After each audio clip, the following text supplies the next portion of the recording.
And the thing is, I do believe there was talk about these things. I believe if we study history, the Confederates were able to shoot pterodactyls, back in the Civil War, and they spread these things out. Anybody can look it up online. Google it yourself. They spread these things out, and this is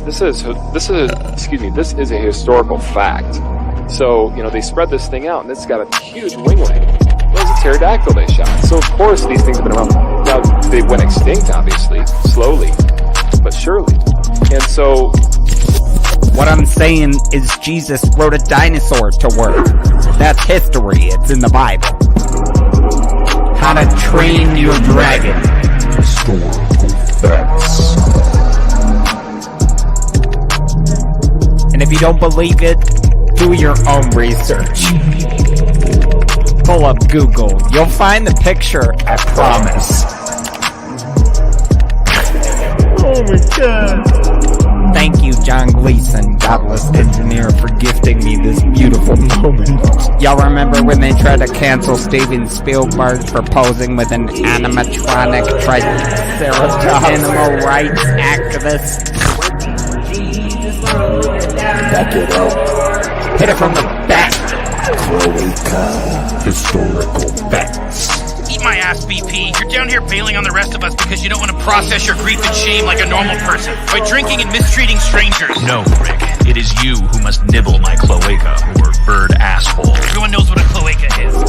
Back in the Civil War, and they spread these things out. Anybody can look it up online. They spread these things out, and this is a historical fact. So, they spread this thing out, and it's got a huge winglet. It was a pterodactyl they shot. So, of course, these things have been around. Now, they went extinct, obviously, slowly, but surely. And so, Paul Bunyan was sharing some Funyuns with his pet velociraptor. Whoa. Oh, you thought it was an ox? Roll back the clock. Let me knock the socks off. Historical facts. I didn't cut out. You heard me. Are you a pervert or something? Okay.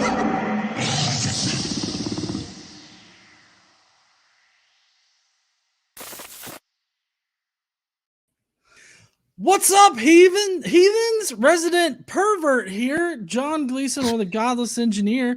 I'm sitting down with Dr. Josh Bowen to talk about his most recent book that he put out, The Atheist Handbook to the Old Testament, Volume 2, where he covers a lot of topics, including divine commands. I combined the two words there. And that's the way to do it, I know. Nice and quick. Saving time. Divine commands for violence. And I got to say, I've been reading the book, and it's really good so far. Josh, if there's one thing that people should take away from it, is that you're extremely thorough in everything about the book. And thank you. Anybody that's looking for, the best academically sourced book specifically on this topic, I feel like Dr. Josh's book has everything kind of piled into one place. Or, well, you're getting there. You're on volume 2. I heard that there's going to be a volume 3. Isn't that right? There will. I think we'll probably stop after that, but and go down some other book avenues. But yeah. Okay. Should be good. Well, now Dr. Josh is linked. His book is linked down in the description, and I think that I actually forgot to link Digital Hammurabi down there. But I'm fixing that right now. But y'all need to definitely go and subscribe to Digital Hammurabi, where both Dr. Josh and Megan are posting stuff over there concerning well, why don't you tell everybody what you guys do over there? I'm not the one that does it. Yeah.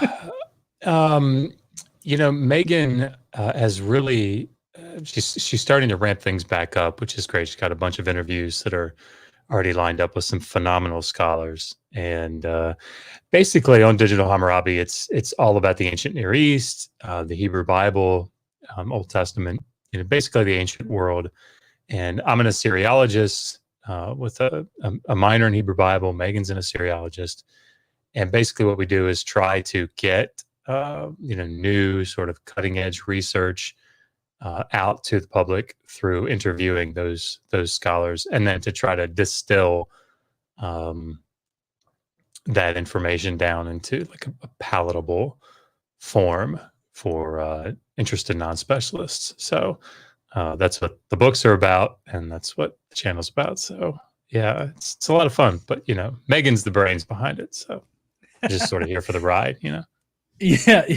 Megan is definitely one of the brains behind it, but don't sell yourself all that short there, Dr. Josh. But now, we had the Atheist Handbook to the Old Testament, Volume 1, and before, when we covered that book, we were primarily talking about slavery in the Old Testament. Well, no, sorry, you got a whole separate book on that. But there was a chapter in Volume 1. You're right. There was a big chapter in Volume 1. Yeah, there was. And now in Volume 2, can you kind of tell us sort of like all the topics that you cover? Because it's not just like, how divinely violent were the Israelites in the Old Testament. You do cover other things in this particular part of it. So each book is broken into two parts. The first part is giving like general background information to the reader. So the first 3 chapters cover the story of the Old Testament. In this volume, it's from Joshua and the conquest of the Israelites into Canaan, and it goes all the way through to the death of Solomon on the end of the United Monarchy. Then chapter 2 goes into the history of the ancient Near East, this time from the perspective of Egypt. So I talk about Egyptian history. And then chapter 3 is the archaeology chapter, and I tackled the archaeology of the conquest. So, is there archaeological evidence for the conquest of the Israelites in the Negev and Transjordan, in Cisjordan? What should we see, and what don't we see? And then I talk about sort of the early formation of Israel and some of the theories that scholars have about it. But that's all like general background stuff. Then the 4 like hot button issues. Chapter 4 is the Exodus, myth or history, or something in between. Chapter 5 is divine commands of violence and genocide, and dealing with apologetic arguments there. Chapter 6 is not cheating. I always forget one. It's sex crimes in the Bible and the ancient Near East. So specifically looking at adultery and rape. So some of the main passages that deal with those two things, and then comparing it to the wider ancient Near East, because there's this argument that like the Old Testament is so much more progressive and so much kinder to women, and is that really the case? So we look at that in chapter 6, and then the last chapter is, did the Old Testament plagiarize other ancient Near Eastern myths? So we go into a lot of detail about that. So yeah, I enjoyed writing it, and hopefully it'll be useful to everybody. Now I've been primarily reading the divine violence chapter of the book, and there's just so much in there, and I can only imagine like the full breadth of this book as far as how much information is contained in it. And I highly suggest that if y'all are watching this, definitely go and check out the Atheist Handbook to the Old Testament, Volume 2. The link's down in the description. The Kindle version is very reasonably it's all reasonably priced, by the way. But in order to be able to read it like immediately, Kindle versions where it's best at. But if you're like me, I like to have not only a Kindle version but also a physical copy, because we got physical copies of all your books. And then just because I have an in with the author, I've also got a PDF. So I've got every version. Oh, and when the audiobook comes out, I'm going to get that too. And that is processing right now. So Seth Andrews finished it up on Friday morning and said, hey, it's sitting there ready for you to hit approve. So hopefully by next week. I'm going to the BajaCon conference going up there on Thursday. So hopefully I'll be able to say and go grab the audiobook. It's read by that guy right there. Okay. Seth will be up there too. Yeah. Well, what's BahaCon? It's and what does it stand for? It's an atheist conference. Okay. This is up in Sardia, Canada. Probably not saying that right. But is that not Narnia? It's close. Close. But I'll be driving up there on Thursday. So. Yeah, sorry. For everybody that doesn't know, it's kind of an inside joke. I call Nova Scotia Narnia, just because they're part of a completely different time zone that anybody's really used to. But in any case, let's get right on into this divine calls to violence in the Old Testament. Now, a lot of apologists will they have a lot of different, I guess, excuses for the charge that God directly commands a lot of heinous stuff in the Old Testament. They'll say that, oh, well, that's just God's divine justice, or they were being metaphorical or allegorical or whatever about it. But I'm just kind of curious, in the very beginning of the chapter, you kind of go through definitions of words just so that we're all on the same page as far as what's literally written, like in the, I guess, as original manuscripts or original text, like in the original, I'm guessing Hebrew is what it's written in. And I'm wondering if you could kind of maybe just quickly go over that so that everybody kind of understands. Yeah, I don't know. I don't remember exactly what you're referring to about.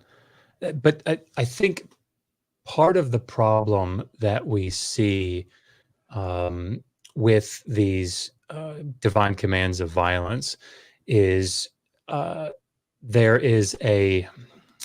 But how do you do? This is done with the topic of slavery quite a bit, and that is they'll look at the laws in the Hebrew Bible and they'll say, okay. Here are commands, clear commands from Yahweh to on endorsing slavery, right? How to own another person as property. And one of the things that scholars have determined in the past 40 years, 30 years, is that these law collections, like the laws of Hammurabi or the laws of Eshnunna, they're not normative. Most scholars don't think that they're like normative legislation. In other words, it's not like Hammurabi put out that big stele and said, okay, now this is the law, like it's being promulgated. And then when a judge, has a case in front of him, he goes, hey, hang on a second. Oh, okay. What I'm supposed to do here in this case, according to this law code of Hammurabi, is I'm supposed to fine you 20 shekels of silver. Okay, so that's what we're going to do. And so we've determined that, scholars have determined that's not how those law collections function. Well, the laws in the Hebrew Bible are akin to those law collections. And so then there's this argument, well, wait a minute, they're not normative. These aren't laws that, it's just like sort of describing things. It's descriptive. It's not prescriptive. And so you can't then connect it back to a divine direct command from God. It's really, it's sort of a sneaky little thing that they do. And it doesn't, when you actually get down to brass tacks, it doesn't make sense, right? Because at that point, now you're saying, well, then you don't actually hold to the story of God and Moses on Mount Sinai handing down laws. You don't think that's true, right? Because that would have to be normative. And anyway, well, the same sort of thing, at least a similar sort of thing, happens with divine commands of violence, because there is this word that comes up and floats around all the time, and it's hyperbole, right? Hyperbole. If you've ever talked to anybody in the apologetics realm, at least on social media, about violence and genocide in the Old Testament, hyperbole or hyperbolic language or something will come up. Like it's one of the two big arguments that you hear. And basically what they're saying is, whoa, you can read somebody like Paul Copan and be like, well, we say things like, oh, the Steelers really killed the Vikings in the game. They really slaughtered them. But we don't really mean killed and slaughtered, right? It's hyperbole. And so, that's what's going on here in the Old Testament. And I remember a couple of years ago now, I asked John Collins, a professor up at Yale, Old Testament scholar, brilliant man. I had him on the show to interview him about this topic. And when that objection came up, it was really funny. He said, "Nice try." Nice try. And that's really what it is, but it's trying to play with genre. It's trying to play with wider ancient Near Eastern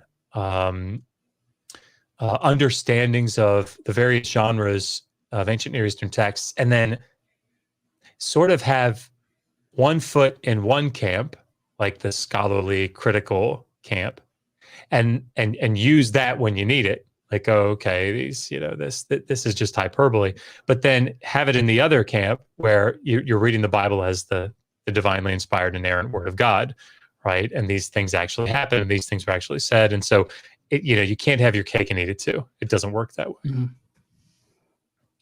Well, so I guess what I was, because I know I seem to confuse you there at the very beginning. At the very beginning of the chapter, you talk about how it's all about what it means to be put under the ban. Oh, I'm so sorry. Yes, of course. No. Harem. Harem. Which, I mean, I kept whenever I read that in the book, I kept thinking haram. Because I hear that from Muslim apologists a lot. Like, this is haram, that's haram. I don't know if they're at all connected, but I found that your discussion on that, like, what does it mean to be under the ban, that, like, you laid that out very succinctly in the very beginning. I'm wondering if you can kind of explain, like, the wording used in these very specific sections that people are trying to say are hyperbole. Yes, definitely. So, and if you want to, next time, just be like, hey, Josh, shut up. I'll explain it. No. I love what you had, because I couldn't remember exactly what the popular arguments, like, against the divine command stuff. So I really I do appreciate you going into that, because I was like, what is it? Allegory? Fuck, I don't know. But hyperbole. Yeah, so the Semitic, and of course Arabic is a Semitic language, and so there's there very well may be overlap in the word, but so in the Hebrew Bible, harem is it's a difficult word to translate, but essentially it has to do with setting something apart, almost always for a deity, right? For Yahweh. So, for example, if let's say you've got a sacrifice, right? That sacrifice would be set aside for Yahweh's use, for his consumption, right? Whatever. Mm-hmm. And what that means is, if it's set aside for something, that means it can't be used by someone else. That's the point. It's dedicated to that.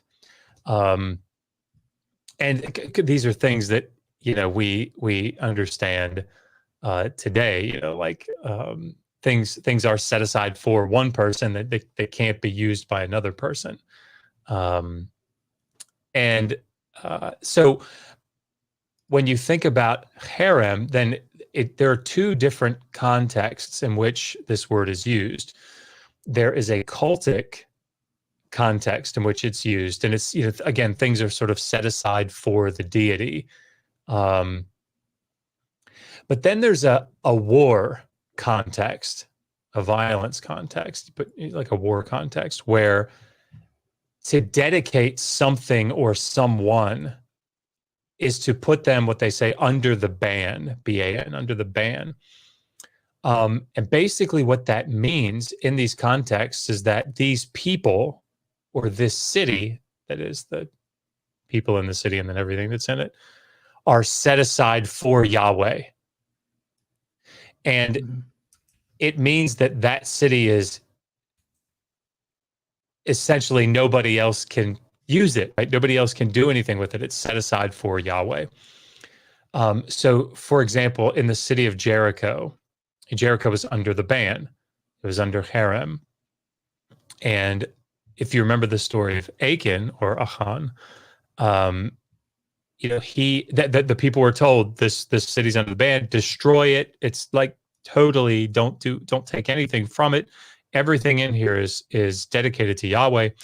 And so when Achan went into the city, he took some of the valuables, right? Some clothing, some like gold, silver, whatever. And he hid them under his tent.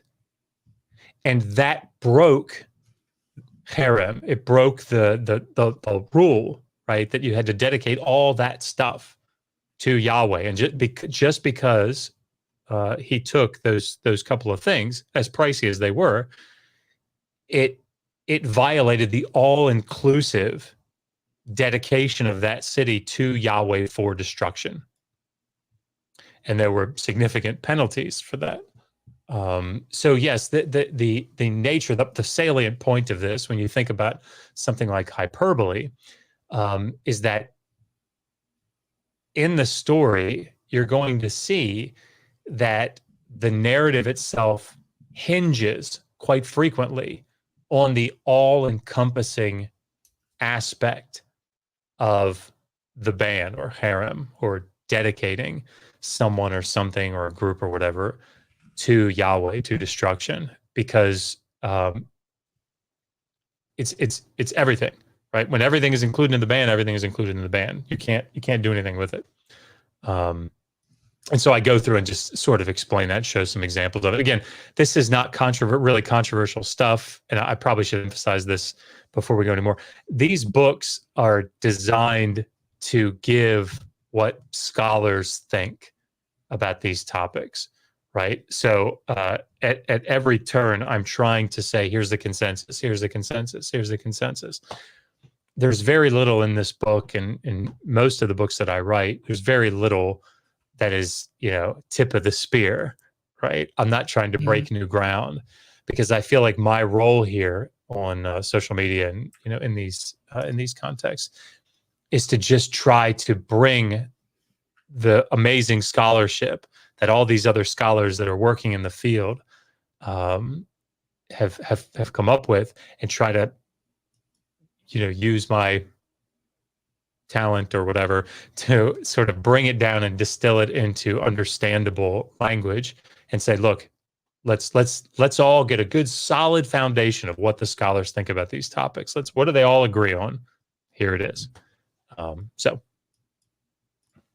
Yeah, and I mean, I think you do an awesome job of that in the book, and I'm trying to get something that I can kind of present on screen here in a second, ready for us to kind of look at, because this is one of the examples that you bring up in the book.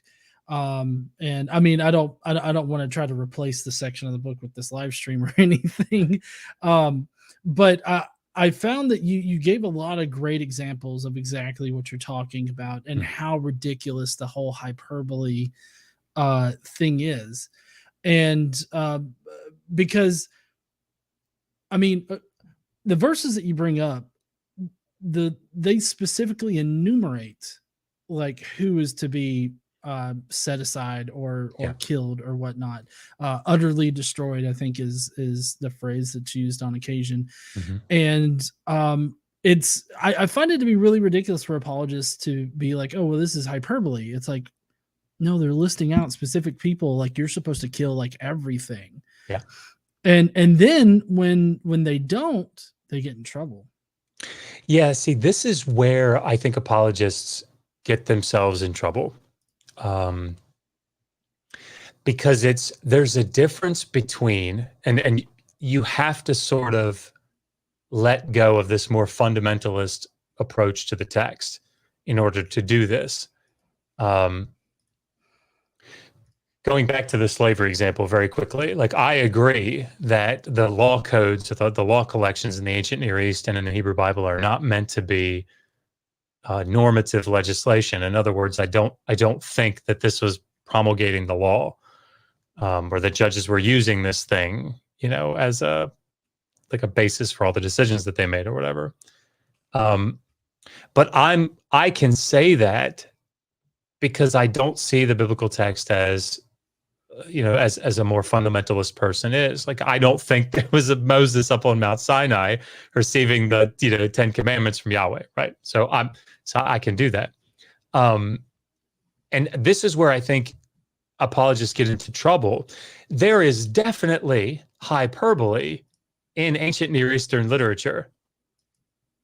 There is ancient Near Eastern war rhetoric. Like, there's no question about it. I give an example of Sennacherib, right, the new Assyrian king. Mm-hmm. And he says that he wiped out Hiramu and the city, and no, everybody was dead. I killed everybody, but then in the next breath he says, and so I reorganized their districts this way, and it's like, well, wait, thought you said you killed everybody. How you? I don't understand. So there is definitely hyperbole that's used in this propagandistic war rhetoric, right? But the problem is that if you recognize that, like somebody like Lawson Younger out of Trinity wrote this book in 91, I think. And he's talking about Joshua 9 through 12. And he's saying that we think that this is like a really standard form of ancient Near Eastern war rhetoric. So when you see, X city is completely wiped out and destroyed, and then in Judges chapter 1, that those people show back up, it's not a contradiction, right? That's what he's arguing. It's not a contradiction because this is war rhetoric. They'll say things like, we killed every single person. Mm-hmm. The problem is, and that's I think that that's true. I think that there is, I don't think it's everywhere that apologists say, obviously, but I think there are instances of ancient Near Eastern war rhetoric and hyperbole. Everybody, I don't know if, I haven't looked at a scholar that doesn't think that, right? But the problem is, the distinction that you've got to be able to make is what is in the narrative itself. In other words, if they say, we killed everyone, and the narrative hangs on that being true, mm-hmm.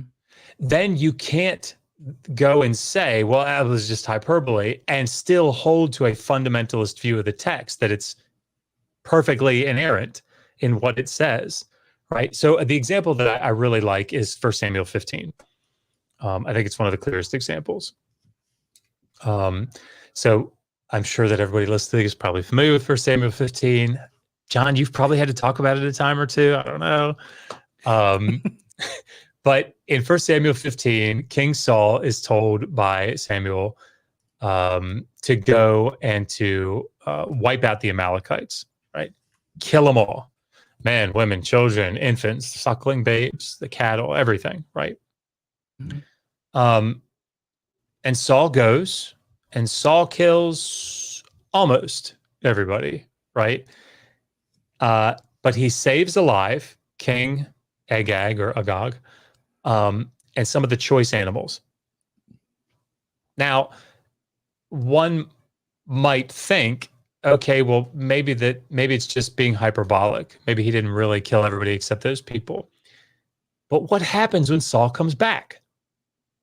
Saul comes back, and Samuel says, Did you do what you were supposed to? Oh, yeah. And he says, what ho?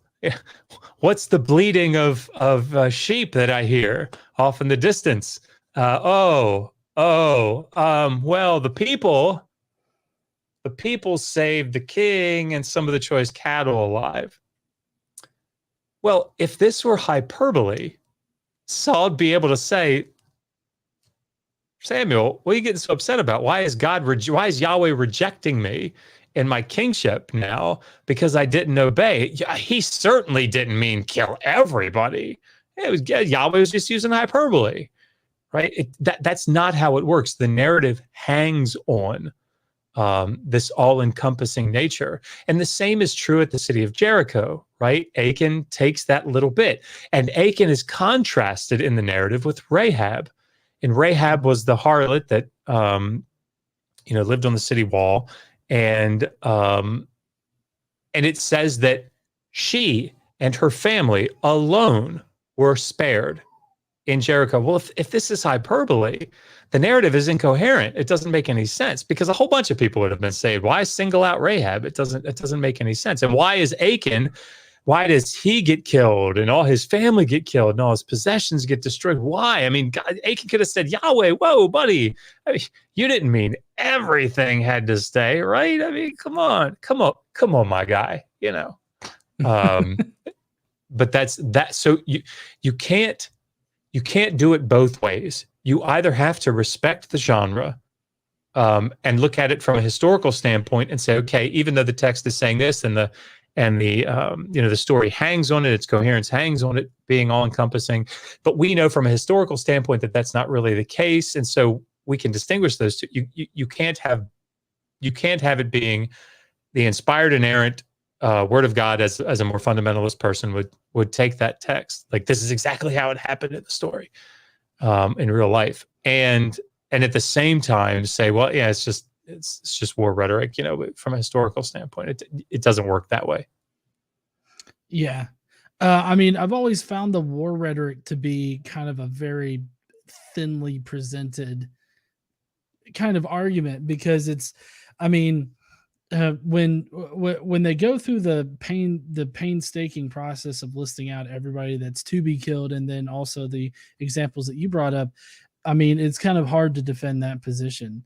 Now, another thing that you kind of talk about, one other defense that is regularly brought up is the justification of it. Like God is justified, or he's bringing just punishment upon people. I'm wondering if you maybe can talk a little bit about that. Yeah, sure. So, Hector Avalos, the late Hector Avalos, he is an atheist scholar, ancient Near Eastern scholar. I think he died maybe 3 years ago now, so maybe not that long ago. But he wrote a book on violence in the Bible, and it's an excellent book. He's actually written quite a bit about this, and he identified these two main apologetic arguments that you hear. And I mean, he's not the only one that has talked about it, but he is one that has talked about it pretty thoroughly. And one is the hyperbole, right? Ancient Near Eastern war rhetoric. And the other is, well, they were really, really wicked and they deserved it, right? Mm-hmm. And so with the hyperbole argument, if you're talking to an apologist and they say, oh, well, this is just hyperbole, the question that you want to ask is, what's the hyperbole? Like 1 Samuel 15. Well, go ahead. Tell me what was hyperbolic.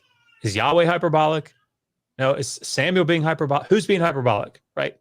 But then when it comes to they deserved it. I mean, you hear this all the time, right? Well, God, they were sacrificing their children to Molech, right? And they were doing all these incestuous or whatever. They were just wicked people, right?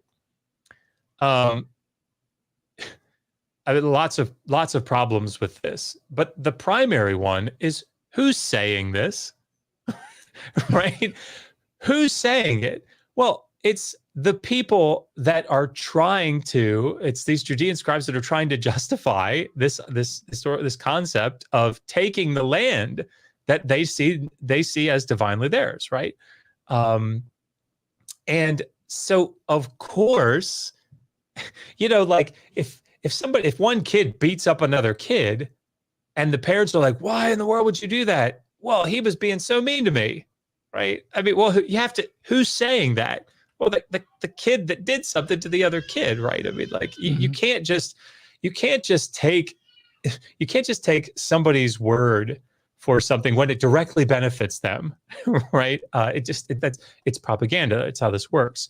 And so if you're looking at the Hebrew Bible, and the Hebrew Bible is from the perspective of the chosen nation is supposed to have gone in and dispossessed, killed, whatever. this land of Canaan. Of course, it would be bad if you were like, but they were really awesome people. Man, like you'd want to have a beer with those Canaanites. They were pretty awesome. Sucked to be them. We had to go in and kick some ass, but they were dope. Of course you don't say that.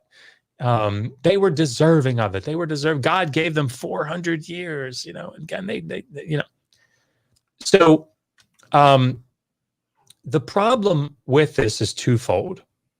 One, there isn't historical evidence to support many of these, or at least some of these claims, right? In other words, you're not going to be able to go speak with a historian or archaeologist and say, so can you show us how the Canaanites were like so goddamn wicked compared to the Israelites? Can you do that? No, that's not. They're not going to be. They're all doing the same shit, right? It's so that's part of the problem. But the bigger issue, I think,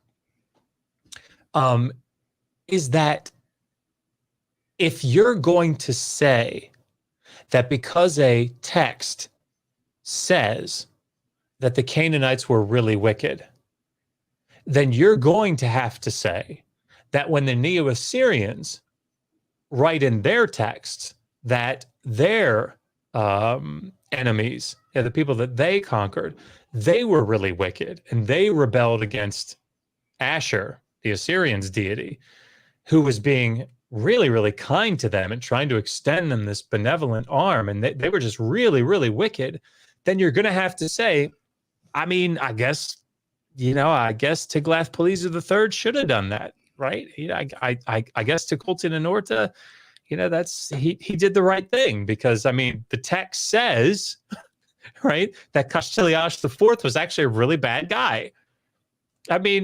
The text has Kashtiliash IV saying that he's a really bad guy, right? Do we buy that? No. And it's propaganda. It's how this works. And so then at that point, it becomes a case of special pleading, right? You say, well, but that text isn't right.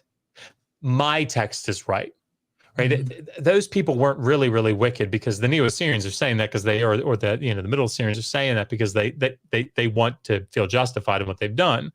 But that's just propaganda. But this text is the divinely inspired word of God, and so this is correct. Right. That's a case of special pleading. And now you've got to defend that proposition. You can't just then say that, well, the Canaanites are really wicked, because it's a special pleading case. You have to now support the fact that the text is not propaganda, and you can't. Right. I never thought about that particular aspect of it, but I'm just because when I read that particular section where you were talking about how there's not really good historical evidence that these like the Canaanites or these other groups were worse than the Israelites. One of the common apologist claims is that, oh well, they were sacrificing babies and they were doing all this human sacrifice and baby sacrifice. Were they actually doing that, or is that a thing that we can't? Because I've tried looking that up before, like trying to verify, well, did the Midianites or the Canaanites or any of these groups, were they really participating in child sacrifice or not? Are you saying that there's not enough historical evidence to verify like the apologist claims on this, or what? So that's a complicated question. I deal with that's it in volume. Questions I got. That's right.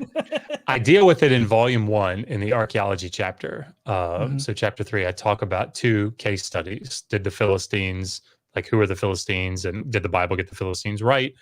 And what is this thing with child sacrifice to Molech? Right? Is Molech really a god? Is it a type of sacrifice, not a god? Were these, mid-2nd millennium BCE Canaanites really these wicked child sacrificing people? What archaeological and historical evidence do we have for that sort of thing? And so the reality, Heath Durrell is, he taught at Princeton for a little bit, and now he's down at University of Texas, Austin. he taught me Akkadian my first year when I was at Hopkins. So we're really, really good friends. And he came on to our channel and did an entire discussion on child sacrifice in ancient Israel. And he wrote a book on it, a monograph on it. And so you guys can go, if you type in Digital Hammurabi child sacrifice, it'll come up. But I deal with this in the book because the question is, sorry, I just saw a comment by Heathen Queen saying Josh went to Johns Hopkins. Yes, thank you for. She always gets on me about that, you know. Always gets on me about that. I'm sorry. I'll stop mentioning it. You know? I did a stream with her one time, and I mentioned it like 7 times in a row. But it was appropriate. It was appropriate to mention it. I hope. So it's anyway. Sorry. No, you're fine. But part of the problem with child sacrifice, as far as from an archaeological or an evidential standpoint, is the evidence that we have is late. And again, not my area of expertise. Heath goes into all of this, but it runs from like the 7th century to the 2nd century BCE, and the evidence that we have is not from Canaan, right? So it's not in the time period that we need it to be from, the mid 2nd millennium. But I'll never live it down. But it's also not from Canaan proper. It's from Carthage. All right, it's been fun. No, I'm just kidding. Sorry. Oh my gosh. What was I saying? Oh, so the evidence that we have is late, and it doesn't come from Canaan proper. It comes from Carthage, right? And so, in other words, this direct evidence that we have for the Canaanites participating in like this, you know, this incredibly prolific child sacrifice, all the kids, we just don't have it, right? We just don't have it. Now, the reality is, like they probably were. Right. I mean, I think most everybody would agree that Canaanites, including the Israelites, performed child sacrifice. Right. I don't think it was this incredibly prolific thing that was always happening. And again, he deals with this in the book.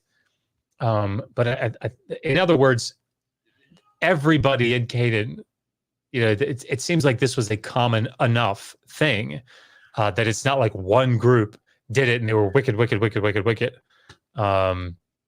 We just don't have the evidence to support that sort of thing. But the real problem here is that, again, the two things that you see consistently, at least relatively consistently in the Hebrew Bible, is that child sacrifice is one of them. So, and that's a problem. But the other thing that I haven't like counted, but comes up very frequently, if not more frequently, is that they worshipped other gods. Mm-hmm. Like, what's the big sin of these groups that are, being wiped out? I mean, a big sin is that they're worshiping somebody other than Yahweh, right? I mean, so sorry to interrupt you, but my experience, the apologists, they kind of merge these two ideas. They say, well, they were enticing them into worshiping these other gods, and part of that worship is, child sacrifice. And so it's kind of like one leads to the other. Yeah, I mean, so this sounds an awful lot like punishing women for wearing spaghetti straps, right? Because it might make men lust after them. I mean, guys could just, fucking grow up and control themselves. Maybe they could. No, it's the women's fault. Sorry, I won't go off on this, but there was an elementary school. I think it was down in Texas, and up on the wall they had like stenciled permanently in this elementary school, "Act like a lady and he'll treat you like one." I mean, look, just say that it's okay for guys to rape women. Just say that, right? Just come on out with it. Jesus. Anyway, sorry. Yet I digress. Yeah. I'm in a little bit of a mood today. No, I totally agree. That's disgusting for an elementary school, and it also goes to show how in some areas of our culture, we start out that young teaching girls that you're to blame for the actions of others, and it is quite similar to what we see the apologists doing for the violence in the Bible. Yeah, but this is the thing, and this is this is one of the other books that I'm sort of working on. Is I'm essentially going to write an apologetics book, but for one of the ancient Near Eastern groups, either the Assyrians or the Babylonians. I'm gonna essentially take those arguments that are used to defend passages in the Hebrew Bible, like slavery, for example. It's very easy to go over to the the Assyrians in the first millennium and find slavery, right? Or to the Babylonians in the second one, find slavery. You find slavery everywhere, right? And to be able to say, no. I mean, look. I know that sounds bad, that they're owning people's property. I know that looks bad that they're allowed to like treat women this way. But this is God. This is Asher working, right? The god Asher working with the Assyrians, to meet them where they were. And because look, you can look in the Neo-Babylonian period as it gets a little bit later, you don't really have the same amount of slavery. So it's getting better, right? Marduk is working with them. It's like, but hopefully, that will be fun. But this is the sort of thing that I think that apologists really have to deal with. Another aspect of this, John, that I think I don't deal with it too terribly much in the book, but John Collins in that interview spoke to it very succinctly and effectively, I think. And one of the things that he said was, talking about the hyperbole, he said, yeah, sure. They killed a lot of people and they claimed to kill more. They killed a lot of people and then they claimed to kill more. Well, I mean, like, are we cool with that? Like, so let's just go down that road, right? Okay, so if you look in the book of Joshua, the city of Hatzor is wiped off the map, but then in Judges, the city of Hatzor is there. So they didn't kill everybody, Josh. They didn't kill everybody. Can you sleep at night now? I mean, like, so let's say they killed 60% of the people. You doing okay? I mean, like, are you good with that? What about 70? Are we good with 70? Where's the cutoff for the amount of people that they can kill for worshiping other gods before you say, okay, Yahweh, that's a little bit too much, right? Can you get up to 90%? It's such a bizarre thing. The other one that I hear all the time is that, well, they didn't, the text uses the term to dispossess, to like drive them out. And so it's not always that they're killing them, Josh. They're also just driving them out, right? Well, I mean, like I said this to one of them before. Have you seen the Lord of the Rings movies? Like where is it the orcs? Like Saruman sends that first wave to the horse villages, Rohan. Yeah. I'm so proud of myself for remembering that. And you see that scene where like the kids are being thrown up on the horse, go to the safe place or the stronghold, whatever. Get out of here and we'll follow. And they're crying, no, mom, and mom is being left behind. And as they're riding away, you look in the back and the villages are burning. Mm-hmm. I mean, the kids didn't get killed. They just got driven away. It was a mercy. Like, what the fuck? Okay, come on. Come on, son. Yeah, I just miss me with that shit. Yeah, as Joel Baden would say so eloquently, man, miss me with that shit. He said something. He said something on Twitter today. He said, "Yeah, that's what I call bullshit." You gotta love him. You just have to love Joel Baden. Anyway. Yeah. Sorry. Well, so So, what one of the things that makes me question the whole, I guess, or the whole idea that they were looking to stop like these child sacrifices or the way that they were worshiping their gods. Whenever they use that particular argument, I'm always thoroughly confused when they use it, because later on, like in several of the passages that you quote in the volume 2, it enumerates the people that are to be utterly destroyed, right? Which is just killed, wiped off the map. And normally, or at least a few times, a part of that list is all the children, the infants, even the livestock. So if here's generally, this is where I first go to. Maybe this is a bad way to approach it, but it's like, if they were looking to stop child sacrifices and the worship of these gods because of the violence that ensues from worshiping them, why did they kill the children that were already being killed by the Midianites is one of the groups that I'm thinking of, but by these groups, and it doesn't make a lot of sense. Like at that point, it's like, what point is there? You're saving the kids so that are the Israelites like jealous? Like, you're getting to kill kids? Fuck, I want in on that action. Jesus. I mean,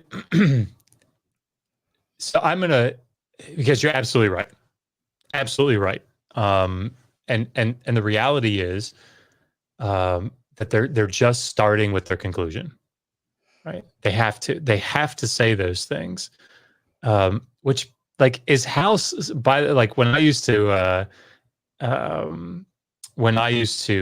co-host with Skylar Fiction on his channel, and he still does this. Like, his job in the way that he argues is very effective, because he gets apologists to say some cringy ass shit, and he just sits there and he says, "Can you just say that again?" Like, he said, "I don't think they heard you in the back." And here, I tweeted this probably a month ago now. I mentioned this online a couple of times, but I put out a tweet that said, a man went into a place of worship and through a suicide act brought down a building, killing 3,000 people. His name was Samson. And yeah, I remember that tweet. Like, I talk about this in the book, but a close relative of mine who is a fundamentalist evangelical, and I said they were sort of doing this special pleading, right? And I remember being that person, right? So this is not like a judgy. This part is not. It's not like a judgy thing, because I remember doing it. I did the same shit. Many of us did, right? Looking back, it's so ridiculous now that we did it, but I remember, so I understand. But I said, well, what would you say? And I sort of walked through that same thing. Like, what would you call somebody that did that? And he said, "Oh, it's a terrorist. I mean, it's a terrible thing. My God." And so I said, "Well, that's what Samson did." And there was just this, and no. I was like, "Oh, why?" Well, the Philistines were really bad, right? Philistines were really bad. They were the enemies of God. Yeah, I mean, that sure is what the text says. But what if we had the Philistine texts that were saying, and the Israelites were always at war with the Israelites because that Yahweh is bloodthirsty God who kills kids, right? like, would you be like, "See, Israelites really bad"? No. And this is the problem with the sort of conditioning that we have, because when you're conditioned to think Samson's the good guy, right? I mean, look in Hebrews chapter 11. He's in the heroes of the faith list, right? Samson's the good guy. Well, if you look in the Neo-Assyrian royal inscriptions or the Middle Assyrian royal inscriptions, guess what? Tukulti Ninurta the first is the good guy. Hammurabi is the good guy. Tiglath-Pileser the third is the good guy. Like all these, they're all the good guys because it's their texts. They're the heroes. And you can't just buy what that text says and like write your history based on it. You've got to be able to look at these things critically and say, wait a minute, the Samson story is no good. So he was called by last name is King. I can't remember his first name, but I cite him in the book. He's referred to as like the world's first suicide bomber. And I mean, like, if you think about Samson that way, it will change the way that you view propagandistic text. It has to, because you have to say, damn, I mean, people used to ask me when I was a kid, like, what are you going to do? Who do you want to meet when you get to heaven? And Samson was my number one guy, right? I wanted to meet Samson. I mean, it's like David, right? You read, I'll shut up after this, but like you read David, and David goes to Naval, this guy that owns a bunch of land and cattle and stuff, and his name means fool, like Fool. And in the text, David sends some of his like soldiers, his mercenaries, ahead of him, and they come up to Naval. And they say, Naval, David sent us. We have been out in the fields, and we've been with your shepherds. And no harm has come to your shepherds while we've been with them. So you should give us some provisions and some food and some payment because we've protected your shepherds. Man, you read that in Samuel, you're like, damn, man, David's a pretty nice guy. That's pretty awesome. And Naval is such a dick, right? He's like, I'm not giving them anything. Rah, rah, rah. And then Abigail, his wife, has to go out. Like, I'm so sorry to David. I'm so sorry about Naval. He's such a fool. Don't pay any attention. Here's a whole bunch of provisions. You read that story and you're like, Naval's a dick, man. David's just being a good guy. It's a fucking mob move, right? Like going up to a store, store owner with a big bay or a big glass window out front and say, hey, we've been standing out front here and nobody has broken this beautiful, expensive piece of glass in your storefront since we've been here. Pay us for protecting it. You're like, why didn't people don't really break that? No, normally, I don't. You don't need to stand out there. I appreciate it, but you didn't need to do that, right? Oh, well, we're going to break it. It'd be a shame if somebody broke that window of yours. You should probably pay us. Like, whoa, So when you look at these texts as propagandistic and what they're doing to David, like how they're spinning David, how they're spinning these heroes of Samson, what they're doing to spin these things, then you have to say, wait a minute, like where else is this happening? How do I now come to these texts, leaving aside this more fundamentalist viewpoint, and try to really get at any historical value that's there, leaving aside just reading it and writing my history based on it? How do I do that? And it's part of the thing is by recognizing that texts do things, right? They do things. So, yeah. That was sort of a end. Sorry about that. I should have said something more poignant, but No, you're perfectly fine. We are probably going to be wrapping up somewhat soon. We do have some super chats to go through with awesome. Dr. Josh. If you do have some questions for Dr. Josh concerning divine violence or divine commands for violence or anything like that, feel free to do a super chat. It helps us donate to charity here because a portion of our revenue that we make here goes to charity. So if you want to help us donate, I believe we're donating to a kids fund this month for the start of the school year. So awesome. if y'all want to help us out with that, send in a super chat, ask Dr. Josh a question.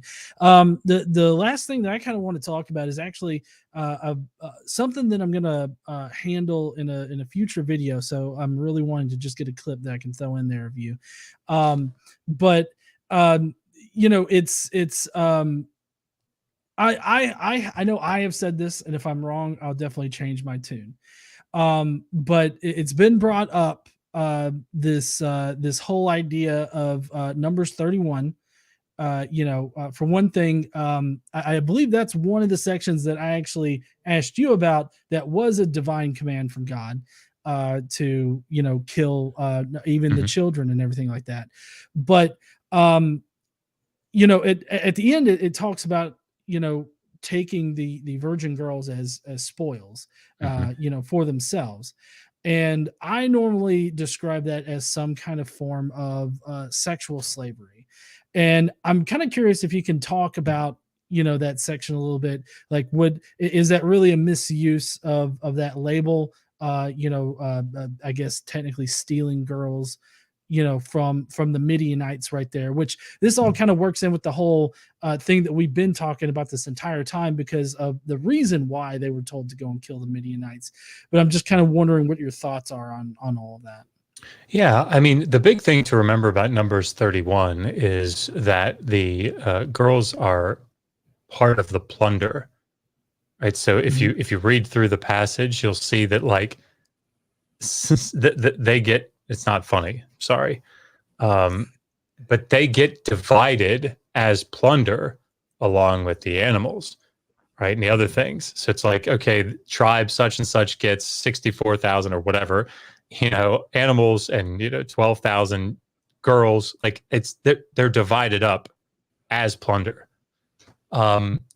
So I don't think that the text has that necessarily in mind, but I don't think that matters, because one of the things that you see, it's very easy to just go to a place like Deuteronomy 21.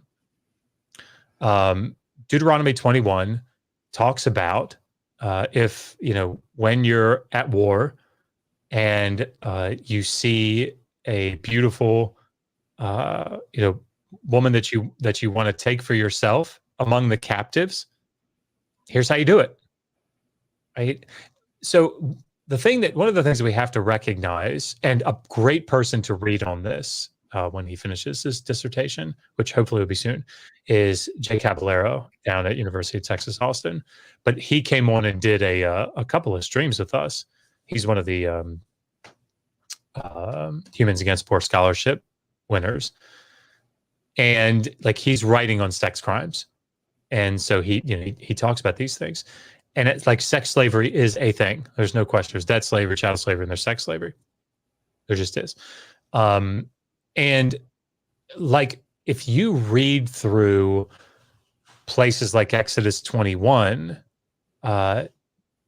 both male slaves and female slaves can be and are used for the reproductive purposes. So, I mean, that's a thing. You see it in the wider ancient Near East, you see it in the Hebrew Bible. So yeah, I mean, there's no real way to get out of Numbers 31 being shit, right? Sorry, it just doesn't work that way. There's a reason that they're kept, and they're plunder. It's not like they're brought in and here's a house, and go for it, have a great time here, and we're here to support you now. They're plunder.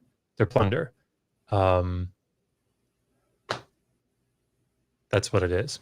And that's not something that would have been considered abnormal, I don't think, anywhere. It's just how things went.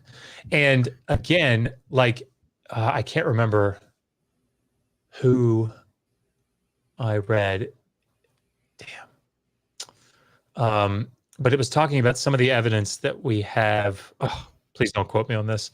Some of the evidence that we have of women in, post battle scenarios where the men have been killed, who have been fighting, that the women didn't want to be left, right? Because their provisions are burned, right? I mean, like and the men are dead. It's like in a patriarchal society like this, it's really bad news. And so they would like dress themselves up, right? Because it's the lesser of two evils. But this idea that you then take an apologetic approach and say, well, see, it's a good thing. No, it's not a good thing, dumbass.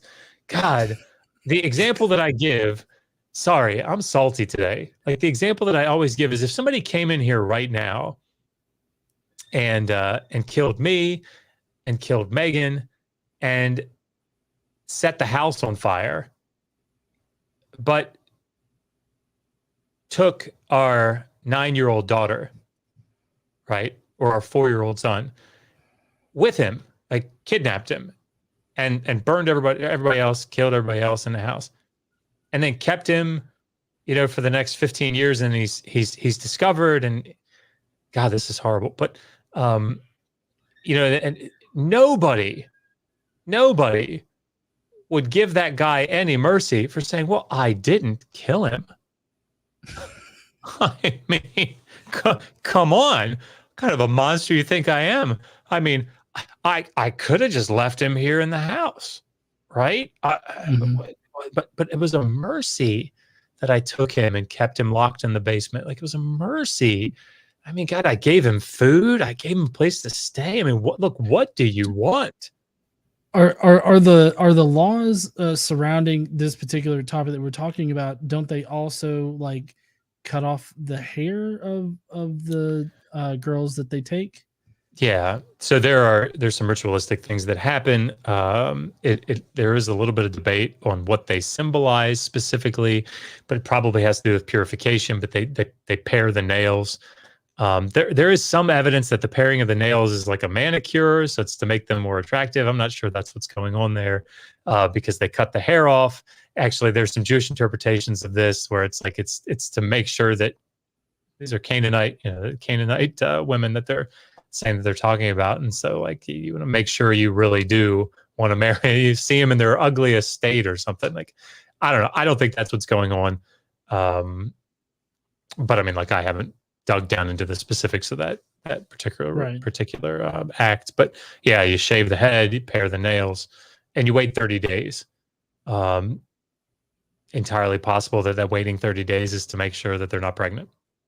But yeah. But best case scenario, I mean, and you'll hear this from apologists all the time. They even had to wait 30 days before they could have sex. They had to wait 30 days, Josh. And they couldn't just have, they had to marry them. I mean, come on. Well, yeah, so that's actually the very specific apologetic argument that I'm going to be handling, is that the person that I'm responding to says that, well, this wasn't just like they went in, stole the girls, and like they were forced into the modern ideas of sexual slavery. They got married. Like they were married off. So, I mean, they were treated like wives.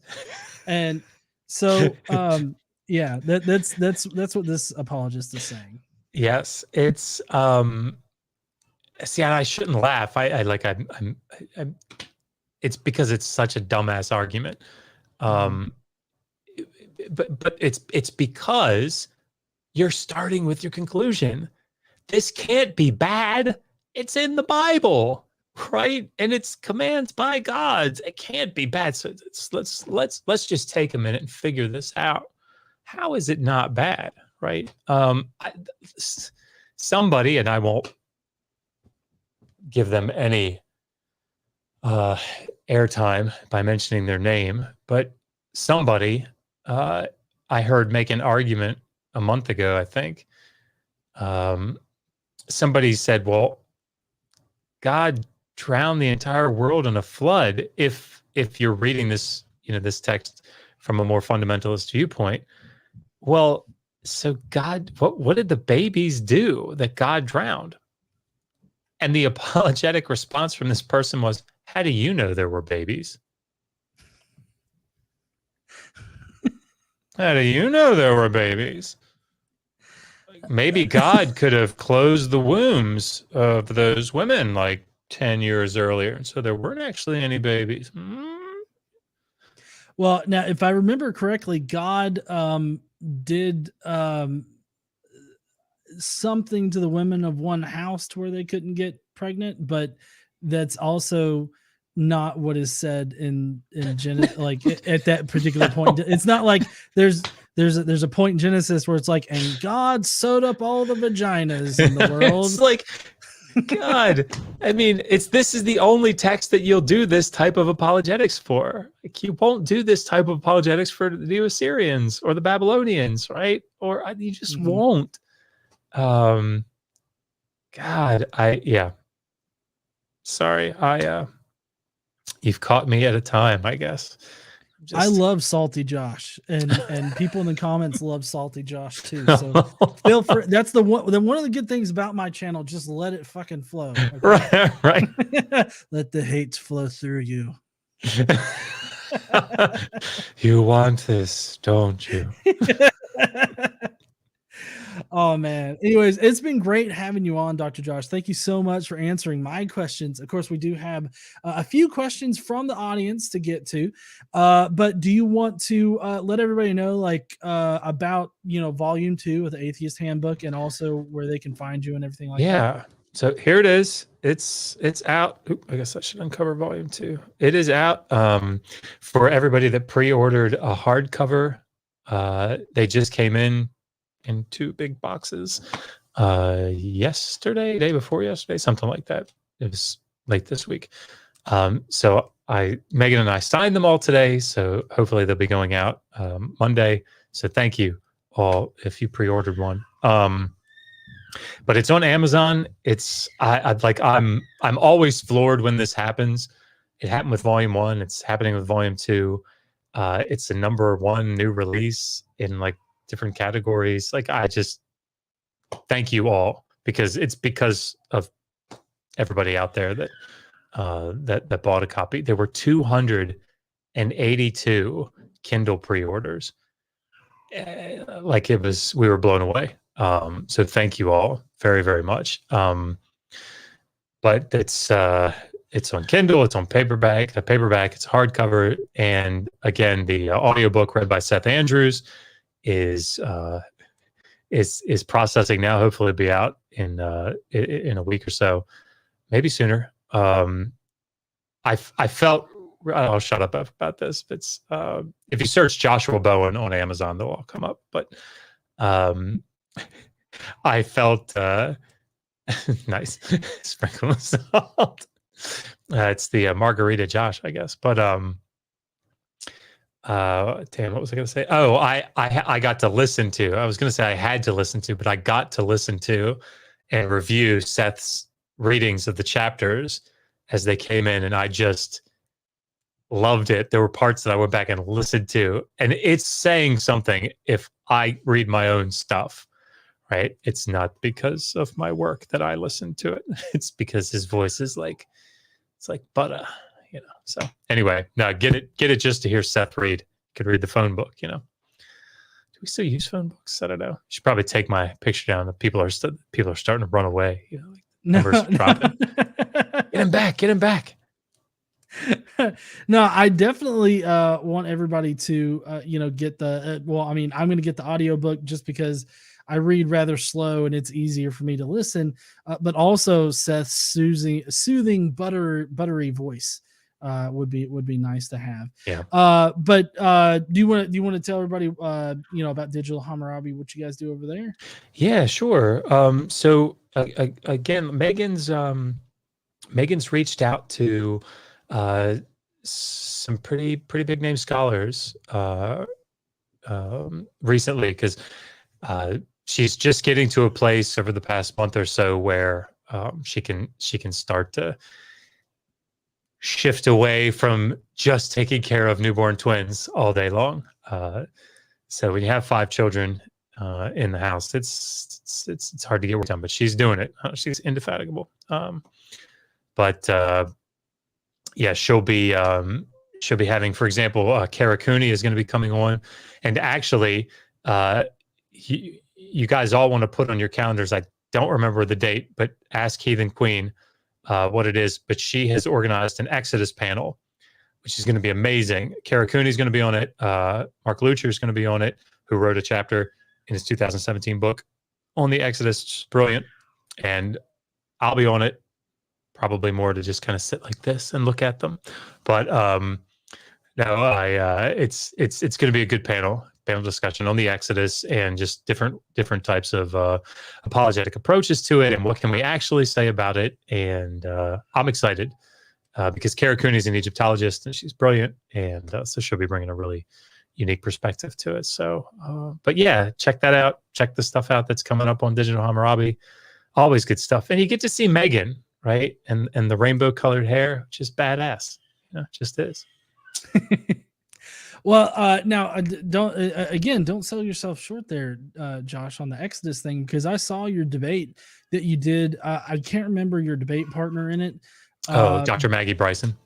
Yes, her, and you were against a couple of guys, I think, and you laid it out, you know, in your opening, and they did not do well after your opening, in my opinion, but I that's going to be an awesome one. I remember seeing Heathen Queen putting that out there on Twitter, so I'm definitely going to check that out.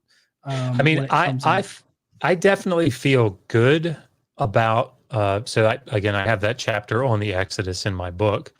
I definitely feel good about the material that's in there. For two reasons. One, it's just taking and distilling down what scholars that are experts in the field say about this topic. But two, it's been reviewed by Eric Klein. It's been reviewed by Kenneth Atkinson. Of course, Maggie Bryson read through it. It's, in other words, people that are in the know, that have a far greater expertise than I do, have gone through it and said, yeah, this accurately represents the state of the field. So I'm not an Egyptologist. I never claimed to be an Egyptologist. So, when I talk about the Exodus, it's I think it has to be from a very humble position, because it's not my area of expertise. But it's been, of course, I'm heavily, heavily relying on those that are experts in the field. So I feel good about it. I'm in the same position as you. I'm an engineer. I am not an expert in any of this shit. So, but anyways, we are going to be getting to super chats now, which we do have a member chat that I want to get to first before I lose it. It's Atheist Drew, who says, Dr. Josh, I so appreciate all the work you do, and I look forward to volume 3 when it comes out. And thanks to GE and KC for exposing me to you. Oh, excellent. That's really sweet. I really appreciate it. That's I'm so glad that you've found a lot of value out of my content. Providing this type of content. I'm glad that people are very happy with all of the great people that I have on here. So, but Daniel M at the very beginning says, David says good afternoon. David's his son. So I hope you have a great afternoon there, David. Awesome. And then we got dragons in Genesis. Rawr. Dragons in Genesis says, can the audiobook version have a bonus chapter that defends biblical violence that's narrated by Kent Hovind? I don't know where do you really think that we'd be able to, get Kent to do that? I don't know. He's just here to help. I feel like he's a tough guy to get a hold of. Yeah. Let me just see if he's available. I don't know. It's hard to. Oh, here. I guess I'm back. Oh my God! It's that godless engineer. Yeah. So, are you still thinking about those whale penises? I mean, you were the one thinking about whale penises first. What do you think about biblical violence there? Well, first of all, I think you heard me about what I said about the 14-foot whale penis. You're a pervert. But yeah, as far as biblical violence is concerned, I think it's very clear that Soup is not your grandfather. Okay. So if I thought that Soup was my grandfather, I'd be very violent too. Okay. But just remember, I'm not violent. I'm But were the Israelites violent? Oh, well, so I think the thing that we have to do is we have to look at what it is that the water of life, that is the Bible, tells us about this. Okay. And of course, we don't see anything about otters in the Bible. And it's because, God drowned them in the flood. Okay. So here's what I would say about the topic of violence. If you look in my 72-part evolution series, you'll see that $59.95. You can get it right now. Come on down to Dino Land. Okay. But hear it out. Violence is something that when God does it, he does it because people are very wicked and they're perverts. Kind of like you, Godless Engineer. And so, when people are perverts like that, they think about those whale penises all the time. Well, they got to be drowned. Okay, and that's just the way it is. Now, look, I don't have a lot of time to sit here with you. I think you probably got some super chats to get to, and so I'm going to try to go get Josh and see if he'll come back here. Of course, it's tough to to follow me in a show because anybody ever what was that IQ at 91? Yeah, so my IQ is no, it's not 91. Don't say things like that, Josh. It's 160 is my IQ. Okay. All right. I'm going to leave you guys here to help. Okay. And like that, he was gone. Nice to have you back there, Dr. Josh. It's nice to be back. Nice to be back. All right. So the next guys are very patient with me. Yeah. Nick's super chat is, dang, Dr. Josh just made me think of digital fiction, gone but never forgotten. Yep. Yeah. I still get emails about digital fiction. Oh, really? That was a lot of fun. We were using OBS, I think, at the time, and I had all these like intros and conclusions, and we had the somebody who did the art with Pulp Fiction. It was really good. Yeah, I missed that. Definitely missed that. He's on TikTok now, though. Skylar's on TikTok. So. Oh, okay. Yeah, you guys can now. What was he? Y'all were doing like reviews of movies or just digital media in general there? No, so it was just digital from Digital Hammurabi and fiction from Skylar Fiction. So that was all that anti-apologetic stuff. Oh, okay. My bad. He did very briefly, like sort of on his own, start to do like movie and film stuff because he's very, very into film. But I don't think he had a lot of time for it. Oh, okay. All right. Next up, Gnostic Informant says, love the subject, important topic. Also love the new backdrop, Dr. Josh. Yeah, so the room we had to move into another little desk in the corner to do this. The reason that we did it is because we wanted to have a place for actual like high quality edited videos. So over there is where the Mushkashu dragon is, the painting that was always behind us, the one that's behind you, and ours is still there, and now there's a really nice desk that Megan will be sitting at, so she'll film with like a high quality camera. And now that'll be in all of our edited videos. But this is just for live streaming stuff. But thank you. And Megan did this. I have to say, I still love my Umbaba. Is that his Umbaba? Umbaba. I really yep. love my. Yeah. Yep. I love that. But yeah, I love the new look that you got too. It's very nice. My backdrop's a fucking mess because I'm an engineer. That's how we roll. And then Zach here sent a super sticker, which is just a person flexing that says "boss." You're a boss. And then Zach also says, "Love me some Dr. Josh in a mood."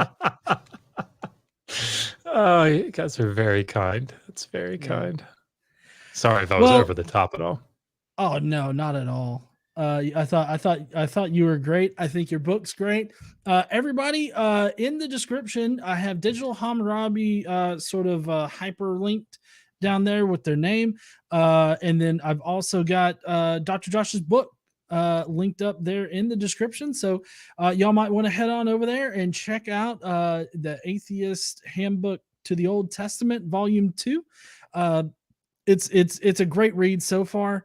I started like right in the middle of it, so I've got to backtrack and get all that great information at the beginning of the book. But it's been great so far, and I think everybody should go and get it. It provides everybody with everything that you need to handle discussions on this particular topic. And I think that it's very important. Like your book's very important, as well as plenty of other books that I've been reading lately on Christian nationalism, because a lot of people are bringing this up right now, just in general discussions. So it's just great in general to have this kind of knowledge at your fingertips. So definitely, everybody, if you haven't already gotten it, go check it out and get it. And, Dr. Josh, is there anything that you have left to say to everybody? No, I just thank you all so much for being here. And I mean, we publish the books ourselves. We do our own peer review process. So we go find the scholars, but it's a popular level book. So that's how it works. But we're trying to be rigorous and still try to earn a living with it. So if you guys do pick up a copy, it helps us directly. So thank you very much. And I thank everybody for being here today, listening to both of us sort of shoot the shit about divine commands for violence in the Old Testament. And next week we've got a lot of great stuff coming up. So tune into the channel then. Also tune into Digital Hammurabi, because they've always got great stuff coming out over there as well. And I guess we will see you heathens later.